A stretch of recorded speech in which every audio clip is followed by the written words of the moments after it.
যারা ভাবছো শাড়ি কিনবে বা গার্মেন্টসের কোনো জিনিস কিনবে তারা ভিডিওটা টোটালি স্কিপ করে চলে যাও, কারণ এই ভিডিওটা তোমাদের জন্য না। আর যারা ভাবছো এত সুন্দর একটা জিনিস নিজের বাড়িতে রাখবে বা নিজের প্রিয় মানুষদেরকে গিফট করবে, তাহলে তোমরা ভিডিওটা স্কিপ না করে পুরো ভিডিওটা দেখতে থাকো, কারণ অনেক রকমের চমক তোমাদের জন্য আজকে আসে রথযাত্রা স্পেশাল অফারে।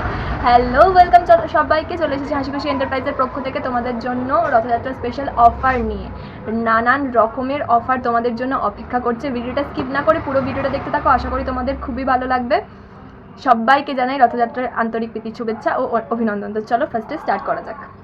বাজার ঘন্টা যে হারে বেড়ে গেছে, তার মধ্যে যদি 60 টাকায় তোমাদেরকে এত সুন্দর একটা গিফট দিই, তোমরা কি জিনিসটা অ্যাভয়েড করে যাবে? I hope no. দেখো কত 110-এর এই কিউট জিনিসটা কি তোমরা অ্যাভয়েড করে যাবে? জাস্ট নট না।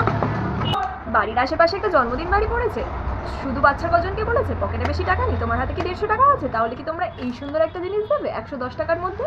এই যদি দেখে এত সুন্দর একটা কিউট জিনিস 120 টাকার মধ্যে, আগে জিনিসটা দেখে নাও তারপরে কথা বলবে, আগে জিনিসটা দেখতে হবে। এত সুন্দর একটা, পকেটে বাজেট কম আছে কিন্তু গিফটটা যেটা দেবে সেটা একটুখানি প্রিমিয়াম দেখতে হবে, তাহলে কি তোমরা 130 টাকায় এই জিনিসটা পারচেস করবে? একবার দেখে বলো তো, 130-এর এই জিনিসটা কি তোমরা পারচেস করবে, নাকি এটা দিলে ভালো হবে বলো তো? আর যদি বলি 130-এ মন খুশি হয়ে যাবে এরকম একটা আইটেম এখন আমি তোমাকে দেখাচ্ছি, তখন কি বলবে? 150 টাকায় এত সুন্দর লাইটিং কফি মাগ কি তোমরা অ্যাভয়েড করে যাবে? প্লাস্টিকের বোতল আর চলেই না, চারিদিকে স্টিলের বোতল, স্টিলের বোতল, স্টিলের বোতল, যেন একটা ট্রেন্ড হয়ে গেছে স্টিলের বোতল। কিন্তু মার্কেটে যখনই কিনতে যাবো 500, 600, 700 ভালোই লাগে না। তাহলে কি তোমাদের যদি আমি এটা 250 টাকার মধ্যে দিই, তোমরা এটা পারচেস করবে? চলো জিনিসটাকে ভালো করে তোমাদেরকে দেখিয়ে দিই।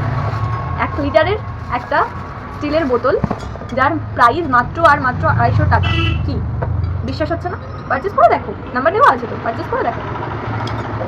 যে জিনিসটা দেখি আটকে রাখলে, এখানে বসিয়ে রাখলে, সেই জিনিসটা তো দাম বলছো না। দেখো তো এই জিনিসটা দেখে আটকে গেছিলে কিনা। এই জিনিসটার দাম যদি আমি বলি মাত্র আর মাত্র 200 টাকা, তাহলে কি তোমরা এই জিনিসটা নেবে না?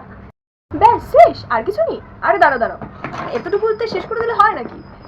যদি তোমাদেরকে বলি খুব সুন্দর একটা গিফট আইটেম তোমাদের জন্য অপেক্ষা করছে বা তোমাদের বাড়ির লোকেদের জন্য অপেক্ষা করছে, তাহলে? আর যদি বলি এই জিনিসটার দাম মাত্র আর মাত্র 240 টাকা, তখন কি বলবে? নাকি এত কম বাজেট হওয়ায় আরও একটু প্রিমিয়াম কিছু চাইছো, তাহলে কি তোমরা এত বড় একটা প্রিমিয়াম কোয়ালিটির জিনিস কিনবে? দেখো তো জিনিসটা পছন্দ হচ্ছে কিনা। আর আমি যদি বলি এই জিনিসটার দাম মাত্র আর মাত্র 280 টাকা, ধুর কিসব জিনিস দেখাচ্ছ? বাড়ির সবাইকে ইনভাইট করেছো, সবাই মিলে একটা জায়গায় যাবো, এত কম দামের জিনিস দিলে হয়? তার মতো কিছু দেখাও। দেখো তো তাহলে তোমরা এটা পারচেস করবে কিনা, জিনিসটাকে ভালো করে তোমাদেরকে দেখাই। দেখো তো সস্তায় পুষ্টিকর 550 টাকার এই গিফট আইটেমটা, এত বড় গিফট আইটেমটা তোমাদের পছন্দ হচ্ছে কিনা? থাক, আর জিনিস দেখাচ্ছি না। যদি আমার কাছে যা জিনিস আছে সব জিনিস দেখাতে চাই, তাহলে তো প্রায় 2 ঘন্টার ভিডিও হয়ে যাবে। এত বড় ভিডিও নিশ্চয়ই তোমরা দেখবে না, তো বাকিগুলো পরের ভিডিওতে দেখাবো। আগে ভিডিও ভালো লাগলে লাইক কমেন্ট শেয়ার তো করো, তারপরে পরের ভিডিওগুলো নিশ্চয়ই দেখাবো।